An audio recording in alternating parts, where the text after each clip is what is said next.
2026 is going to be an awesome year. We got some pretty cool stuff coming up. First off, we got Foundations of Recovery. This is our flagship program. We're starting it in January. This is for anyone, man, woman, or couple who wants to come and reclaim their heart from shame, trauma, and betrayal. We start off with an education on all sorts of principles, give you the common language. We feed you from a fire hose in terms of all things recovery. It is such a great start to recovery. And we get at the roots of things, Tyler. This isn't like any other program. Like, this is our healing journey in process, and Foundations is where we begin. If you look at the value that you're getting there to kick off a good recovery with all of the right education, all of the right language, and a team to get you started while also being directed by Brandon and myself through the whole process, what a deal. So if you're interested, if you're struggling, if you've been wanting to do something for a long time, jump into this. This only comes around every so often, and we would love to have you there. Click the link in the description to sign up for it. And to make it even sweeter, we're also including a raffle for a free pass to the Radiant Dawn retreat. Anyone who signs up for Foundations will be added to the raffle for that free Radiant Dawn pass. If you're a man and you sign up for Foundations, your name still gets entered, and you can give that pass away if you win it to any woman that you want to. So what you're saying, Tyler, is if you sign up and participate in Foundations, you could possibly go to Radiant Dawn for free? That's exactly what I'm saying, which is crazy because Foundations by itself is already an insane value. Man, I sound so salesy.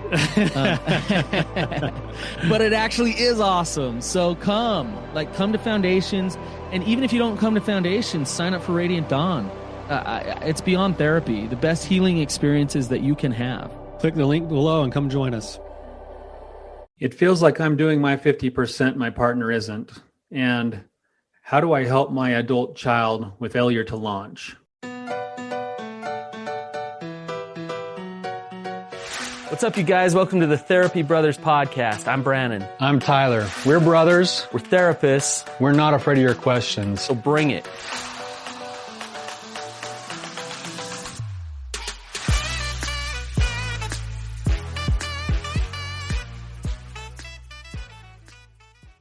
All right, you guys, welcome. We go some really good questions today. I am Tyler, your wandering therapist. I am one of the brothers. Brandon is gone this week. He and I have decided with the holidays, trying to juggle everything, we weren't going to be able to squeeze in the normal times that we're able to do because of travel and family and things. So I'm going to be taking the episode this week, and Brandon will be taking the episode next week. And I'm just excited to be with you. I hope that you guys are primed to be having a good holiday season. By the time you've heard this, it will have been Christmas, and I hope you have a wonderful holiday. We've got New Year's resolutions right around the corner, and we ought to probably talk a little bit about New Year's resolutions too.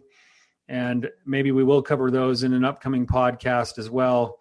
I know a lot of us set goals, and then if you're like most of the rest of the world, we end up 2 weeks or a month into those goals, somehow having failed at a little piece of them. And so we give them up, and then we just wait for the next new year and say, we'll start over again. And maybe there's some different things that we could do to set better goals that are more sustainable, that can allow us to have growth and change throughout the entire year. And I hope that you guys are setting those and looking at continually growing into and changing as part of the process of life and embracing that. So before we jump into our questions today, I'm just going to share, a little brief piece of a review here. This comes from a caller who has been on our show, and just wanted to give a shout out to those who call in. I know that it takes a lot of courage to do that. For those who've been listening to the show, I think you'd probably agree that when we have callers bringing their real stuff in real life, it seems to add a whole extra depth of dimension to the show. And this was just some feedback that we received. It says, I want to say thank you for giving me the chance to visit with you. It was a fun experience. It also provided a chance for me to speak out loud how serious I am about my changes. The Patrick brothers are kind and gracious hosts. I appreciate all of the help and guidance along the way. Thank you. That's a great review. We're glad that you had the courage to come on and share with us. I know we've already had feedback from the things that you've shared from other people who listen to the show, who have expressed gratitude for your question, for your willingness, for your presence. So thank you for those reviews, you guys. I'm going to kind of throw out a shameless plug here before we get into the questions. We sat down as a team just before we started the podcast and made some goals. And our goal for the end of the year was to have so many followers. And right now we are 12 people away from that goal. So if you're not following, if you haven't subscribed in whatever channels you're listening to us on, and you feel like you're getting a benefit, we'd love it if you would like, subscribe, follow, whatever, share. We're really close to hitting our personal goals. And so if there's some way that you'd like to help us, that would be a really helpful way for us to kind of at least feel good about ourselves in achieving our goals, since I was just talking about goals for a second there. Let's jump into the questions, you guys. The first question here, I think, is a really good question. It says, we know that our significant other is not responsible for our happiness, our choices, etc. What are some healthy things we're responsible for in a relationship? And so I think what I hear behind that question is that, when I'm sitting in my office with couples that I'm working with, one of the main things that I hear all of the time is that one or the other of partners will come in and they'll say, hey, look, I'm doing my 50%. I don't see my partner doing their 50%. And unless they start to toe the line, I don't know what to do. And then there's this frustration. And it's based off of this idea, I think, that we get into marriage and we kind of look at it in many different ways. We look at it at first because we're usually Twitter-pated and we fall in love in the Disney sense, and it feels like it's going to be wonderful and blissful forever. And the facts and the studies actually show that we have brain chemistry that makes us light up like we're high on cocaine for up to 7 years before those things start to wash out. But usually in the first 2 to 3, up to 7 years, the brain chemical starts to slow down. And that's when you hear couples say, that's why you call it the 7-year itch.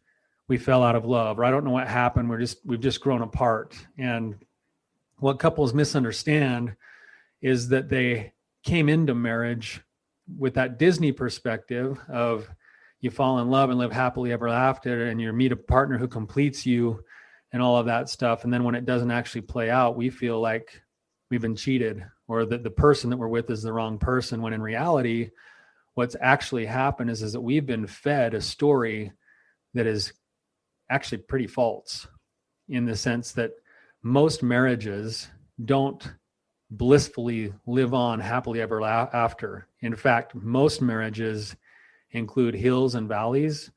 They include a lot of work, and they include a transformation in the way that we see love over time. And so today I want to just spend some time talking with you about those ideas and some of those transformations that happen, some of the views that we may have on love and on our partnerships and on what marriage is and what it should be. And maybe these things will be some ideas that will be helpful in reframing the way you view your own relationships. There might be some tools and skills here that could be helpful for you. And hopefully that'll be a good thing for us to talk about. So yeah, most of us also view our marriages as some type of a business transaction. We can't help but look at them that way, And so maybe I go to work and I spend 12 hours at work. Maybe my wife has a part-time job, and then she comes home, and then in my mind, I'm thinking I'm working 12 hours a day. And so she can come home and she can fill in the gaps at home because we both be working the equivalent or the same shift or whatever. And if I view my life and my relationship that way, that's normal. I think that's natural. Most of us would view it that way. But I would submit that we're probably setting ourselves up for failure, because now I'm going to come home after a long day's work on my 12 hours. And if I start looking around the house after my wife has done her part-time job, and I've expected her to do another, 4 to 6 hours at home of cleaning the house or doing meal prep or taking care of the kids' things or getting them to soccer, whatever it is, that's a never-ending list that I'm always going to be able to find something to be critical for. And she's always going to feel like she's under the gun. I'm going to be resentful. She's going to get resentful. And if we view things as a business transaction, then it doesn't work very well. And that's where a lot of the couples that I see come in at. It's, my partner's not doing X, Y, and Z, or they can't see how hard I'm working and they're not doing the same kind of work that I am. And we almost get in this like standoff. I don't know if you guys have ever seen that Dr. Seuss book where there's there's a north going bear and the south going bear. And they come to a crossroads where where they're both needing to continue to go north and south, but because neither of them will budge from their current line, they end up standing there and growing old and end up never making any progress. When in reality, all it would take is for one or both of them to take a small step to the side and continue to follow on their course. And so one of the things that I talk about with the couples that I work with is that we need to move away from this idea that relationships are a 50-50 split. They're not. The best relationships are where you have people who come into it with the idea that it's 100-100. And I'm going to focus on my 100%, and I'm not going to judge my partner until I've achieved my full 100%. And so I'm going to stay fully committed. I'm going to ask how I can help things go right. I'm going to constantly be working on how to help things go right in the relationship, which includes speaking the truth and setting boundaries and sharing your feelings, but then getting busy on what I need to do to focus on helping things go right. Now, that sounds unfair in some ways. What if I have a partner, I'll give you an example of a relationship where a couple comes into my office, and let's say the husband has been unemployed for a long time, several years, and he hasn't kind of been in and out of little jobs, but hasn't been able to hold down a job.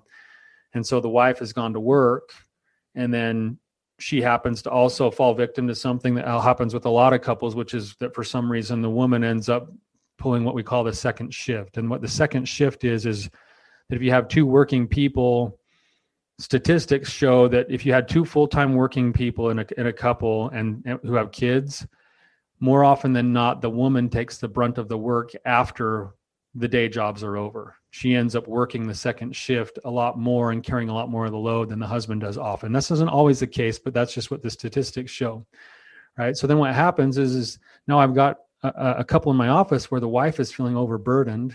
She's feeling just strained. She's working now. She's still pulling the second shift. Her husband honestly probably isn't pulling all of his weight. And so she has a legitimate claim to say, hey, I'm doing all the work, like you're not doing anything. The challenge to that is if it stays there, it's only going to breed resentment. It's only going to breed struggle. It's only going to breed more pain and suffering because nothing's likely to change. And so when I'm talking about the 100-100 concept is that this wife now who's in my office and saying, I'm doing it all and he's not doing anything, and I'm really, really frustrated. Okay, your frustrations are valid. But now what is your 100? What are the things inside your 100% to help things go right? And of course, she can work on things like changing how she thinks about it, or the bigger issue here that I think most people who are listening would say, she needs to set boundaries. Okay, then what are those boundaries? And again, under the context of how am I going to help things go right? Not to be vindictive, not to punish, but that's part of my 100%. And so if I'm unwilling to go and do the work of what reality demands in setting those boundaries, then I'm going to continue to stay resentful and miserable. Whereas if I go and say, okay, well, I don't know how they're going to respond, but I'm going to do the best I can. And the best I can do is live by these principles of truth and follow my values and set these boundaries. And in a sense, when I do that and I focus on staying in my own lane, I'm becoming the very best person I can be, husband, wife, spouse, mother, father, whatever it is. That's how I'm most likely to, number one, know that I can look myself in the mirror at night and like what I see because I've done my best. I put whatever was in the tank out in a good, healthy way and things that I have control over. Number two, it helps me reduce my resentment because in doing my 100%, that's the best way that I can invite change in my partner. My 100% with the focus on me becoming my best self is the best way of inviting change in somebody else. I know that sounds backwards, but think about it. When I go and change and disrupt whatever patterns I've been living in by doing my part to disrupt that pattern, I naturally invite a change in the whole system because the other part of the system can't continue to function at the same level it did if I'm changing. It's either going to come along and it's going to make its own changes, or something's going to break. And when things break, it's painful and it's hard, but breaking is also a catalyst for change. So am I doing my 100%? That's the question. So when I start resenting my wife, she's not doing this or she's not doing that, or, we should have more sex, or, she spends too much money or whatever it is. It's like, wait a second. What about me? Like, what am I doing? Am I doing everything in my power to be the best possible spouse I can be?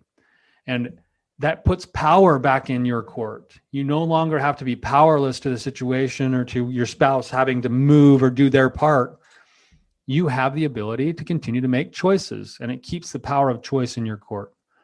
So maybe just a different way to think about it in your relationship. When you find yourself in a relationship where you're not liking what's happening, there's a few things that you can look at. There, you always have 4 options. I think we mentioned this before in other podcasts, but you have 4 options here. So the first one is to ask, is there some way that I can change it? And if the answer is yes, then of course you're probably going to want to try to do what you can to change it, right? Sometimes the answer will be no. And so it moves down to the second option, which is, can I change how I feel about it or how I see it? Could I view it in a different light that allows me to feel differently about it, which will instantly decrease my suffering and thereby be more effective for me in the long run? And just changing perspective can be sometimes really, really helpful. So sometimes we take things personal and say, you know what, like maybe I leave the toilet seat up in my relationship. And that just like infuriates my wife. And so the next time I go and use the restroom and I leave the toilet seat up, and then 10 minutes later, she walks into the bathroom and she sees the toilet seat's up, in her mind, she has the story that's like, Tyler just did that to piss me off. Tyler just did that to make me mad. Well, I didn't do that to make her mad, but because of the stories she's entertaining, she's going to suffer more. She's going to experience more resentment. She's going to feel more judgment. She's going to feel more anger. Her day is going to be worse because she's entertained that story. Whereas if she were to view it differently and say, oh man, Tyler's so forgetful, that really bugs me, but it wasn't personal. He's not trying out to get me. He's not like trying to make me upset or get under my skin. He just forgot. She's still going to feel some level of frustration, but she'll suffer far less because the story is different. And so can I change how I feel about it? The third thing, if I can't change how I feel about it, the way to decrease suffering is to accept it. Can I accept it for what it is? I've got 4 daughters in my house. And when you've got 4 daughters and a wife with long hair, there's a tendency for drains to get clogged pretty quickly. There's a tendency for the vacuum to get rolled up with hair in a matter of like 2.5 minutes. It's just the way it works when you've got 4 daughters running around the house. And I can either be really, really frustrated by that and, threaten to go have all my daughters shave buzz cuts onto their heads, or I can just accept that it's the way it is. I know that I'm going to be going through vacuum parts a little more often, and I'm going to be unclogging some drains here and there once in a while, because that's just the way it is. That's just what comes with the territory in the situation that I'm at with the family structure that I have. And that could be true for just about anything. Maybe there's certain personality traits that you have about your partner. Are you going to be the one to change your partner's personality traits? The answer to that is likely no. That's not the case. It's actually pretty unlikely. And the more that you head on, chisel away at it, the more likely you are to invite more disconnection in the relationship oftentimes, because people who have personality traits that they don't like feel vulnerable about those things, and they get defensive when they get exposed. And so the more that you openly expose them, especially in kind of a hard way, you're likely to get somebody who's going to root in, and you're going to get that pride back that doesn't happen very well. So I wanted to talk a little bit more about this idea of relationship and a different way to view relationships other than the Disney form of love, where, you met each other. I met my wife in college, and she was totally out of my league. I know she was. She still is to this day, in a certain sense. Like, she was just amazing. And I kind of fell for her a lot faster than she fell for me. And I could not see anything wrong with her. She was beautiful. She was smart. She was intelligent. She was amazing. Like, I just want to spend all my time with her.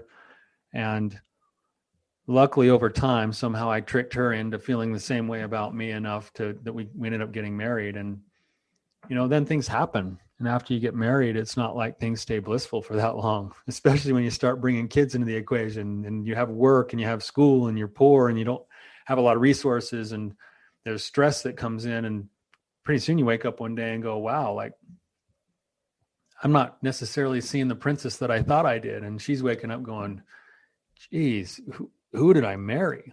Right.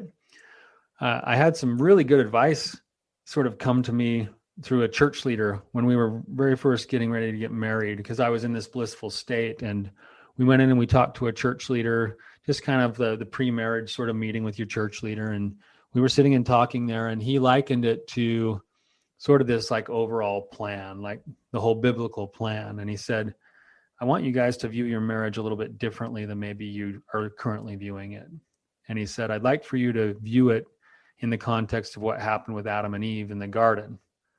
And he said, Adam and Eve were placed in the garden in this like beautiful, blissful place where there wasn't any disease, there wasn't any problems. They were invited to be able to kind of just take care of the garden and partake of anything that was in the garden except for one tree. And they were in the kind of this honeymoon sort of state. They were in the blissful like dating state, like Twitter paid it. They were in Disney love in a sense, right up until they partook of the fruit. And then at a certain point, after they partook of the fruit, there was a fall. And when that fall happened, they were kicked out of the garden, out of this blissful state. They were basically dumped on their heads, and they were thrown into what was called the lone and dreary world. And the lone and dreary world had been developed by a higher power, by God, and God had included in the lone and dreary world things like thorns and thistles and disease and pestilence. And in the scriptures, it says, for their sake. And I wonder if we actually view that in our marriages very often, that we end up in this blissful state. We have our own fall. Some of us have quite a few falls throughout the course of our long marriages. And every time there's a fall, we in essence are kicked out of the blissful state that we're living in, and we're dumped on our heads. And we've got thorns and thistles to torment us.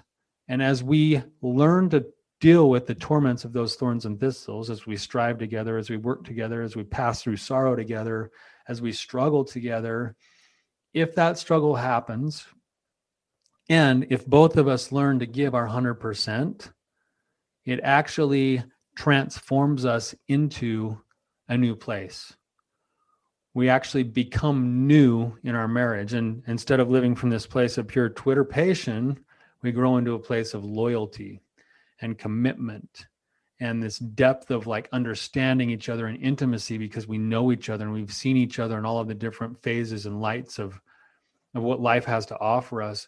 And if we'll navigate those things with our 100%, that love becomes a much more deep and committed love that we can continue to work on with the passion and the twitterpation, but it becomes more consummate. It becomes more full. And so if we view those things and we view our relationships as this opportunity for growth, there is no greater growth that we're going to be able to gain than what our spouse can reflect back to us as we work through things over the years.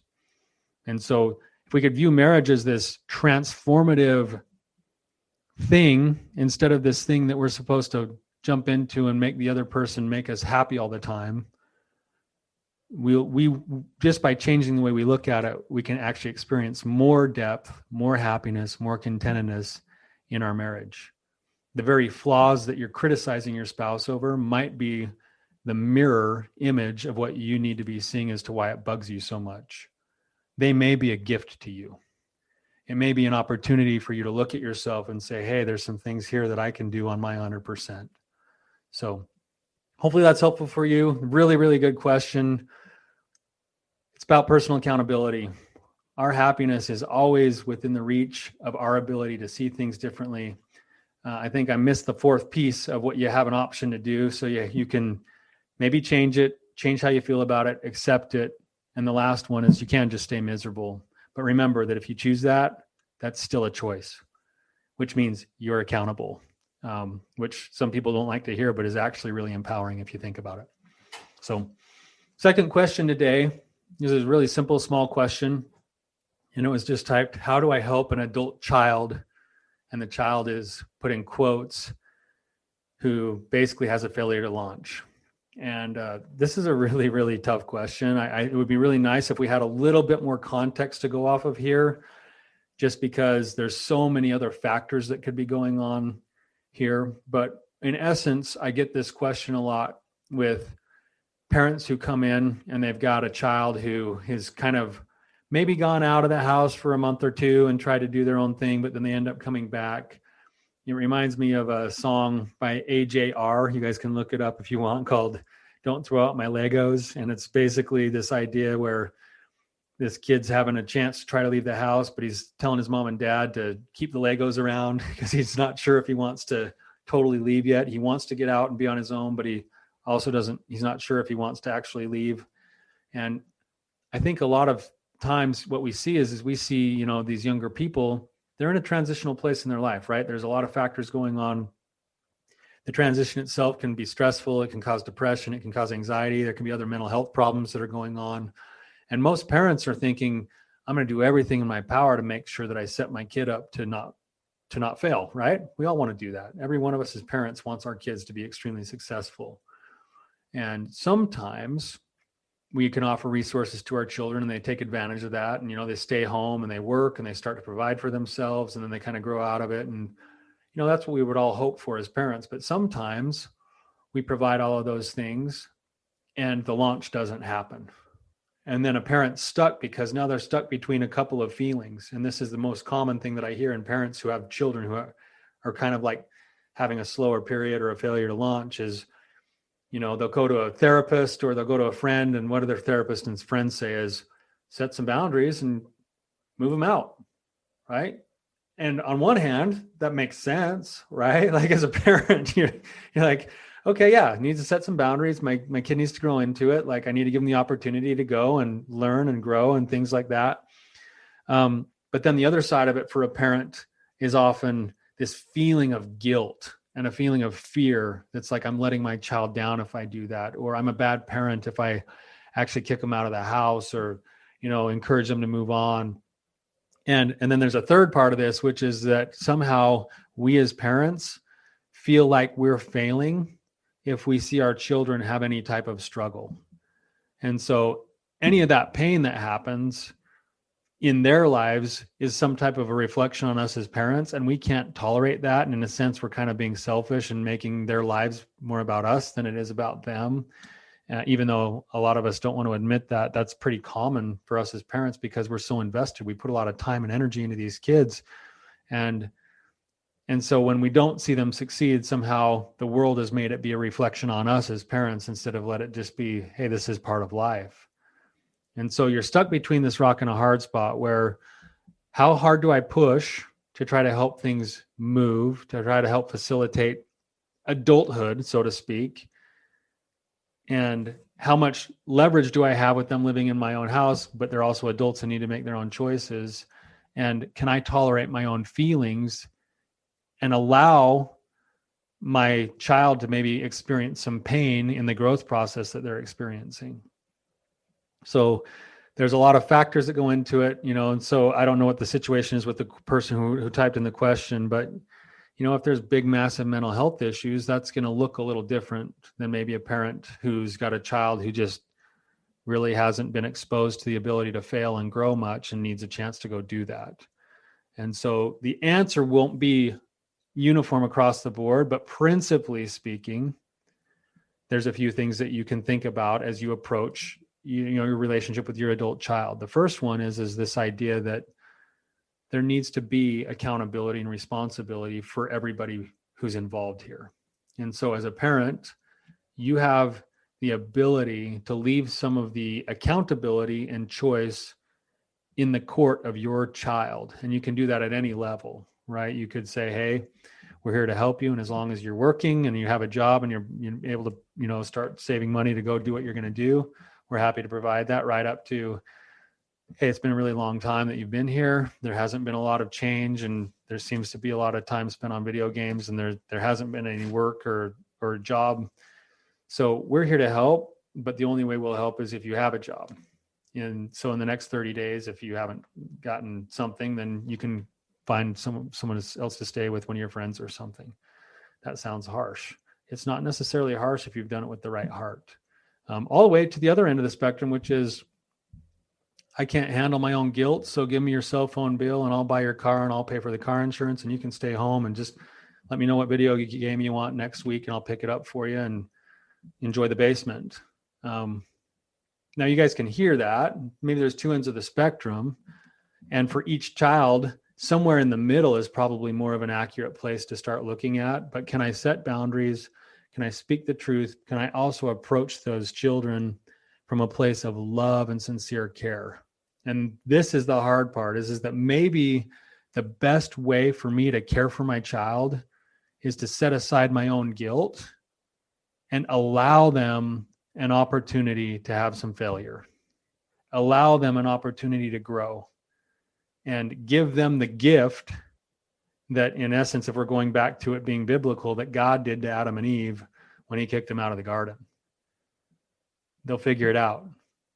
There's a term in therapy that we were taught when I was going to therapy school that says that therapists often do something to their clients that isn't healthy for them. And the term that they used is called fragilizing. And as we'd always be told, don't fragilize your client. And what that means is, don't treat your client as if they're fragile. Don't treat them as if they're more fragile than they actually are. Your clients are resourceful. They've been living these hard lives. They've had to learn how to survive over time. They have coping mechanisms, even though some of them aren't necessarily healthy all the time. Don't treat your clients like they're fragile. Well, the same thing is true with kids. Kids are born into this world with an instant level of resiliency. I mean, just think about what the process is of coming into the world, right? Having your head smashed for several hours before you come out into this new place that's different and foreign and cold and everything else. And, we're kind of built, we're hardwired for struggle. We as human beings were built that way. Yeah, we're much more resilient than we give ourselves and other people credit for. And so sometimes the best thing that I can do to help enable somebody to become better, and I shouldn't even use the word enable because that's got like a negative connotation in our world, but to truly help somebody give an opportunity to become better is to provide the structure for them that can help them be successful, but demand that they make their own choices and have accountability. And if you start making their choices for them, if you start doing the things that they can do for themselves and should do for themselves, that's going to actually inhibit and hamper your child later on. And this starts maybe even earlier than a 21-year-old living in your basement. This might start with a sixth grader who comes home and says, man, my teacher said something mean to me today. And what are we going to do as parents? Are we going to march down to the school and ream out the principal and threaten a lawsuit and demand that the teacher gets fired? Or are we going to sit down with our children and understand how they feel and coach them through an approach that they might take with their teacher the next day? And then the next day when they come home, ask how the approach went and coach them through how they're going to handle things, knowing that we can always step in at a higher level of structure if we need to, but to give our children the opportunity to grow into what it means to handle conflict, right? It happens early. We get those opportunities everywhere. We should be looking for places where there's struggle. And instead of stepping in and dropping the umbrella of protection over our children, we should be holding the umbrella out where they can back into it if they really need it, but be pushing them into those places where they can struggle, but struggle at a level where their struggle will be learning and growing, and then coming back to you where you can then be with the umbrella of showing them love and admiration and coaching and help. And those principles are the things that we're looking for. Can you love your children, but can you leave the accountability in their court? So hopefully that's helpful for you. I know that we could probably, I'm sure we'll do other podcast episodes on this, and I'm sure Brandon would probably have a lot of other great things to say about it.